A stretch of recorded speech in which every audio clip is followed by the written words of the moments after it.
유일한 엔드 나무 위키, 개요대한제국, 일제강점기, 대한민국의 독립운동가, 교육자, 사회사업가, 유한양행의 창업주 및 초대 회장 유일한의 생애를 정리한 문서이 유년기 1895년 1월 15일 평안도 평양부에서 재봉틀 장사로 자수성가한 상인 유기현 1861-1934 8 28과 충주 김씨 김학실 김 1873-5 2에서 1958 10 사이의 오남 3녀 중 장남으로 태어났다.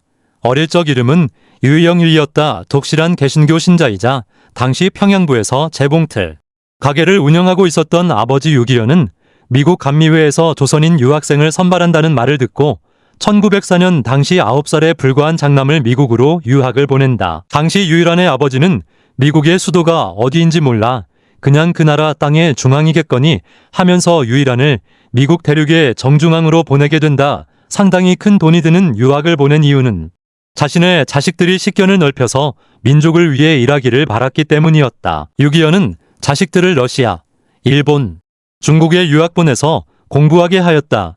배에서 아버지가 환전해준 미국 돈 달러를 잃어버린 유일한은 인솔자이자 독립운동가인 박용만의 배려로 미국 네브래스카주의 독신자 자매인 태프트 자매에게 입양되었다. 태프트 자매는 아침에 일찍 일어나 성경을 읽고 기도한 뒤 밭에서 하루 종일 일하는 성실하고 검소한 삶을 통해 기독교의 노동윤리를 실천했으며 어린 유일한에게 영어를 가르쳐서 미국 사회에 적응하도록 배려했다. 초등학교에 입학한 이란은 인종차별로 서러움을 겪기도 하지만 당당하게 자신의 생각을 말하는 강한 성격으로 극복했다. 1909년 그는 독립운동가 박용만이 독립군을 기르기 위해 만든 헤이스팅스 소년병 학교에 입학한다. 낮에는 농장에서 일하고 밤에는 공부했으며 방학 때는 신문 배달 아르바이트를 하면서 자신의 힘으로 살았다. 나중에 어른이 되었을 때는 재미교포들의 항일 집회에 참여하여 연설을 하기도 했는데 항일 경력 때문에 고향의 사업차 잠시 입국했을 때 일본 제국 경찰에게 연행당하는 수모를 겪기도 한다. 이름을 바꾼 계기도 비범한데 중학교 시절 미국에서 신문 배달 아르바이트를 하던 도중 보급소 직원이 이름이 어려워 제멋대로 이란이라고 불렀다. 그는 당황했지만 대한민국을 기억하자는 의미로 한자를 떠올리고 아예 유일한으로 개명하기로 결심했다. 그래도 집안의 말은 해야 했기에 아버지에게 이에 관한 편지를 보냈고 아버지는 승낙하는 것을 넘어서 동생들의 이름까지 전부 한자 돌림으로 바꾸었다. 그리고 그 시기 이후에 태어난 동생들은 처음부터 돌림자가 한이 되었다. 3. 대학 시절 고교 미식축구부 시절 사진. 가운데의 인물이 유일한은 고교 시절 미식축구부에 활동을 했을 정도로 뛰어난 신체적 능력을 보유했던 것으로 보이며 고등학교를 졸업하고 난 이후에는 미시간 대학교 유니버시티 오브 미시간에 입학하게 된다. 위 사진은 한때 미시간 대학교 시절의 사진이고 유일한 박사가 미시간 대학교 미식축구부에서 활동하여 장학금을 받았다고 잘못 알려져 있었으나 실제로는 이와 관련된 내용을 확인할 수가 없다. 우선 저 사진은 1912년 즉 유일한 박사가 고등학생이던 시절에 촬영된 사진이다. 미시간 대학교의 선수였다는 증거가 없다. 대학생 시절 학비가 부족한 유일한 박사는 디트로이트에 위치한 전기 변전소에서 일하며 학비를 벌었다고 한다. 1919년 3월 1일 운동 직후 서재필이 소집한 제1차 한인의회에 참여했다. 3.1 운동 소식을 접한 서재필은 만세운동에 호응하기 위해 4월 초에 공지하여 4월 13일 필라델피아에서 제1차 한인연합회의 더 퍼스트 코리언 캉그러스를 소집하였다. 이때 유일한도 4월 13일부터 4월 15일까지 3일간 필라델피아에서 개최된 제1차 한인연합회의에 참석하였다. 3일간의 제1차 한인연합회의가 끝난 뒤 바로 대한민국의 자유와 독립을 세계에 선언하고자 4월 16일에는 필라델피아에서 서재필의 주도로 열린 한인자유대회에 참석하였다. 다만 이승만이나 서재필 등이 미국에 의존하는 듯한 태도를 많이 보이자 실망했다는 일화가 있다사 청년사업가대학교를 졸업한 유일한은 재미미 중국인 및 중국계 미국인들을 대상으로 숙주나물 사업에 뛰어들었는데 새내기 사업가를 눈여겨보는 사람이 없었다. 그런데 어느 날 시내에서 트럭이 전복되는 사고가 발생했고 트럭에 실린 숙주나물이 담긴 병들이 도로변에 죄다 쏟아져 깨졌는데 기자들이 이를 보도하면서 미국인, 특히 숙주나물을 조리하여 먹는 중국계 미국인들의 관심을 모아 사업이 번창하게 된다. 소위 말하는 노이즈 마케팅이라 볼 수 있다. 이후 그는 직장 생활을 하면서 모았던 돈으로 숙주나물 병조림의 단점을 개선한 숙주나물 통조림을 제조하는 나초이 식품회사 주를 설립했다. 이후 1925년에 중국계 미국인 소화과 전문의 호미리와 결혼해 일녀 일남을 얻었다. 미국 철도 회사 고위 임원으로서 중국인 사회에서도 이름 높았던 거부의 딸 호미리는 코넬 대학교 의과대학을 졸업한 재원이었다. 한편 독립운동을 하며 자산을 모두 쓴 서재필에게 유일한이 찾아와 함께 뉴이어한 앤드 컴퍼니를 설립하기도 했는데 조선에 있는 세브란스 의학전문학교장 올리버스 레알 에이비슨이 유일한에게 연희전문학교 상과 현 연세대학교 경영대학 교수직을, 유일한의 처 호미리에게 세브란스 병원 소아과 과장직을 제의해 귀국하기로 한다. 서재필은 유일한이 귀국할 때 유한양행의 버드나무 CI를 제작하여 선물할 정도로 유일한을 아꼈다. 이렇게 청년 사업가로서 바쁜 중에도 1922년에 남가주대학 UNIBEL SIT 오브 서던 캘리포니아 대학원에서 수학하였고 1929년에 스탠퍼드 로스쿨 스탠퍼드 로스쿨에서 국제법을 공부했다. 우 유한양행 설립일 926년에 귀국팔하여 경성부 종로이 정목 서울특별시 종로구 종로이가의 유한양행을 설립했다. 그가 사업을 시작한 이유는 나초이 회사 경영 때 필요한 녹두를 구입하기 위해 중국에 갔다가 북간도에 거주하던 부모와 동생들을 만난 일 때문이었다. 부모는 장남 유일한이 보내준 돈으로 땅을 사서 생계를 유지할 수 있었지만 그 당시 대다수의 조선 사람들은 빈곤과 기아로 인한 질병에 허덕이며 민중작가 최서해의 소설인 탈출기에서 묘사된 것처럼 굶주림으로 죽는 경우가 많았다. 그리고 유일한의 아버지는 민족의 미래를 위해 미국으로 아들을 유학 보냈으나 식품회사 경영을 하던 아들에게 실망해 내가 겨우 숙주나물 장사나 하라고 너를 미국에 보낸 줄 아느냐?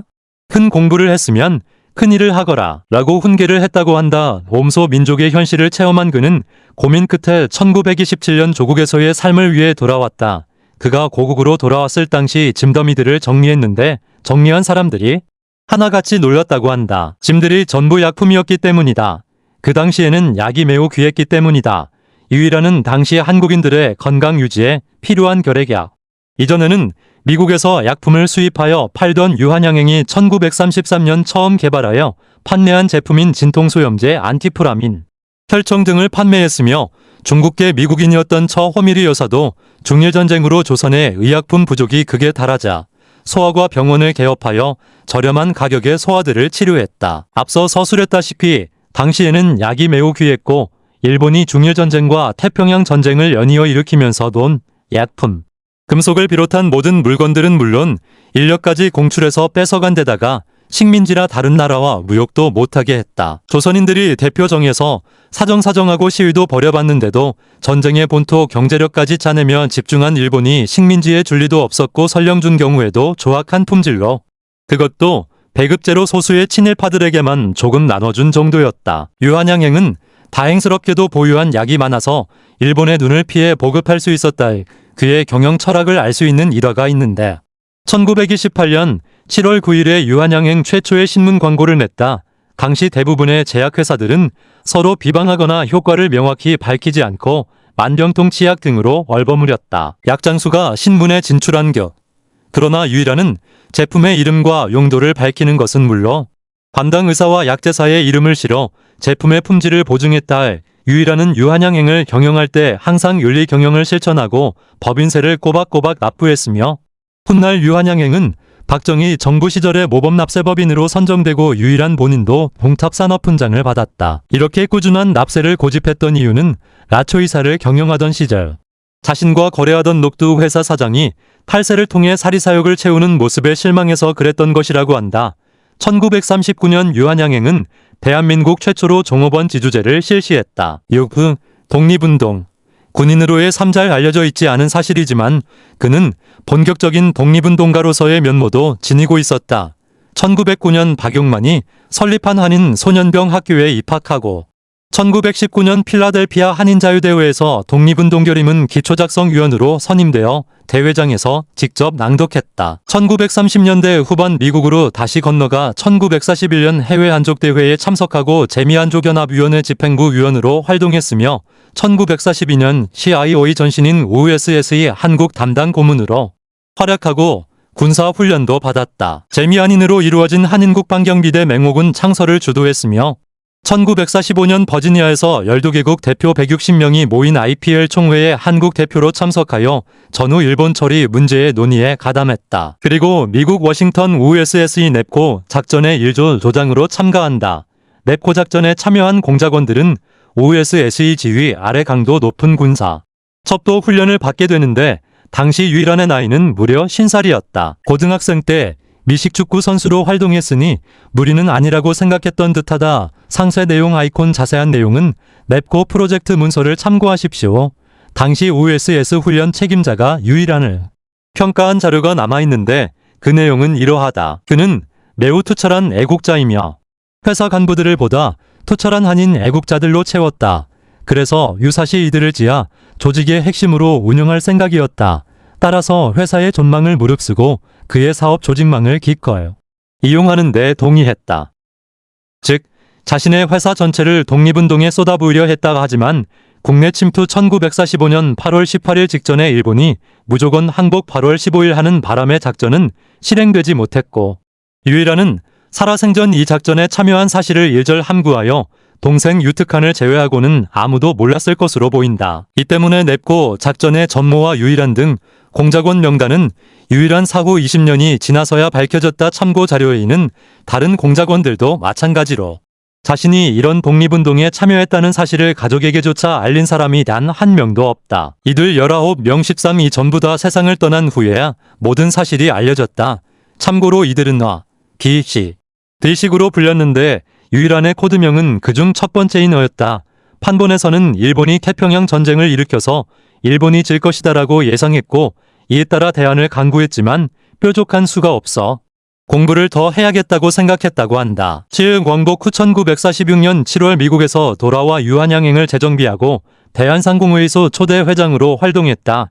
이후 6.25 전쟁이 발발하여 피난을 가서 비어있던 유한양행은 물론 국토가 쑥밭이 되자 이를 재건할 인력을 키우기 위해 1952년에는 고려공과기술학교를 설립했고 이를 1964년 현재의 유한공업고등학교로 개편하였다. 철저히 법인세를 냈던 유한양행은 1968년에 대한민국 정부로부터 모범납세 법인으로 선정되어 동탑 산업훈장을 받았다.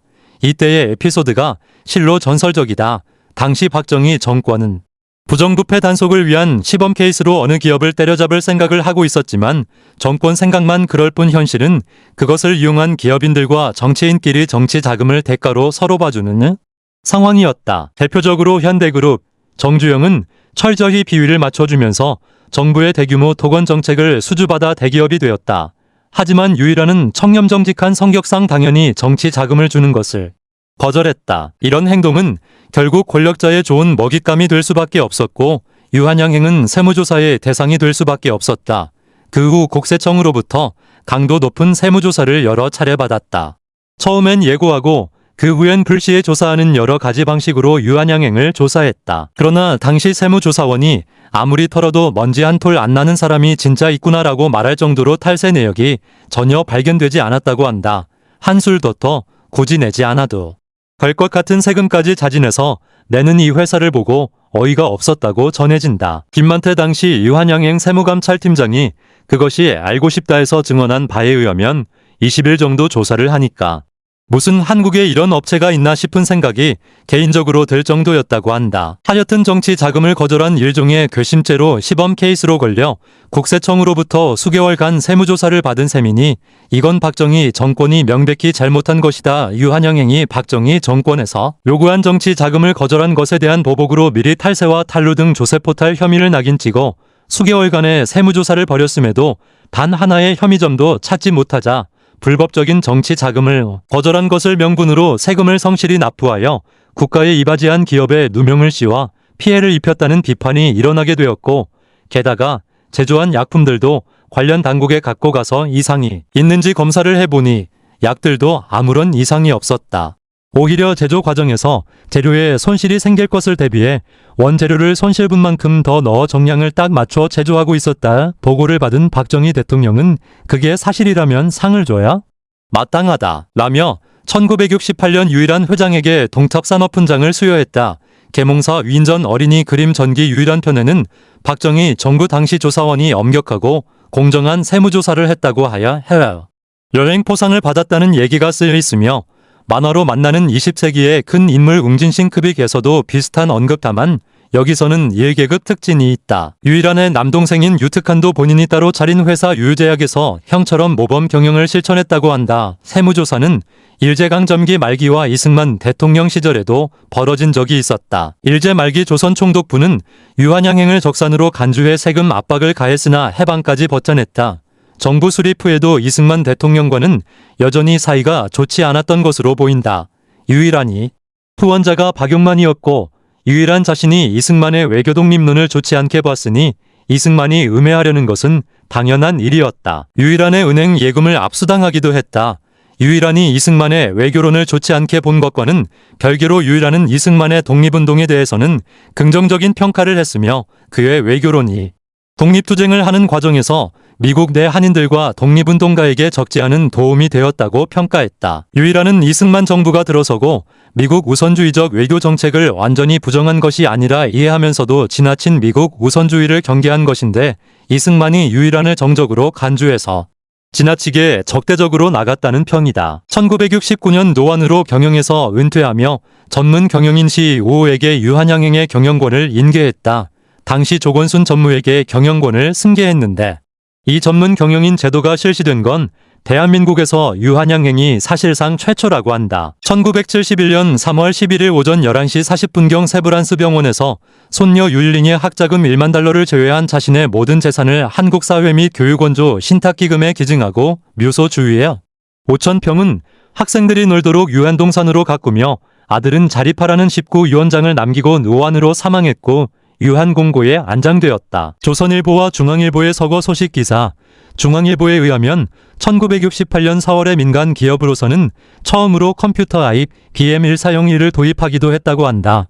이건 유일선이 부사장 시절 도입했다고. 그가 기업을 경영했던 시절 지인들이 정치에 뛰어드는 게 어떻겠냐며 유일한을 찾아왔는데 당시에는 잘 나가는 기업인들이 정치에 뛰어들기도 해서 권력을 멋대로 휘두르는 사람들이 꽤 많았다. 유일한은 정치 참여를 거절했고 국가 국민을 위해 봉사하겠다는 제스처를 취했다. 죽기 전에도 유한재단을 통해 유한공고와 유한대학교를 설립했으며 연세대학교 의료원 세브란스 병원에도 주식 1만 2천 주를 기부했다. 기부 조건으로 주식을 의학과 연구교육을 위한 활동에만 쓰라고 못 박았다. 이는 세브란스 병원이 현재의 대형 병원으로 발전하는 데에 도움을 주었다. 유일한과 호미리 부부는 유한양행을 세우기 전에 세브란스 예전과 연희전문학교의 설립자인 올리버 L. 에이빗은 박사에게 각각 연전상과 교수와 세브란스 소아과 과장을 제의받았던 인연이 있었다. 경영권 인계에도 일화가 있는데 1969년 미국에서 변호사를 하던 아들 유일선이 한국으로 와 유한양행 부사장에 취임하게 된다. 그러나 유일한은 처음부터 아들이 회사에 취임하는 것을 탐탁찮게 여겼는데 임원진들이 유일한에게 록펠러, 포드 등 해외 기업의 2세 경영권 인계 사례를 그에게 여러 차례 보여준 끝에 결국 유일선의 부사장 취임을 승낙했다고 한다. 그러나 변호사 출신의 유일선을 처음부터 좋지 않게 본 유일한은 결국 의견 차이가 벌어졌다.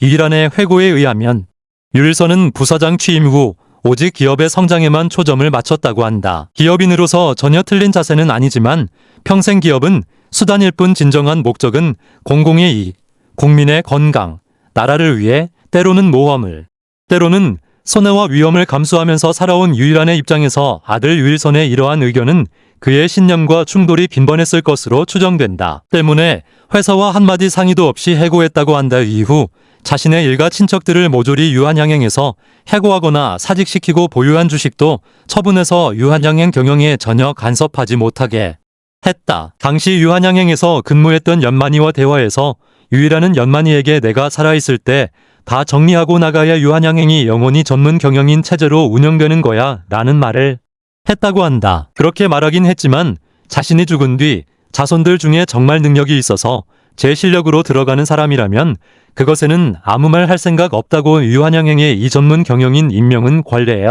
따라 모두 내부 승진으로 행하고 있다. 그래서 역대 유한양행의 CEO들은 모두 경력이 유한양행 평사원부터 시작했다. 2020년 기준 시 이호인 이정희 대표도 1978년에 평사원으로 입사한 인물이다.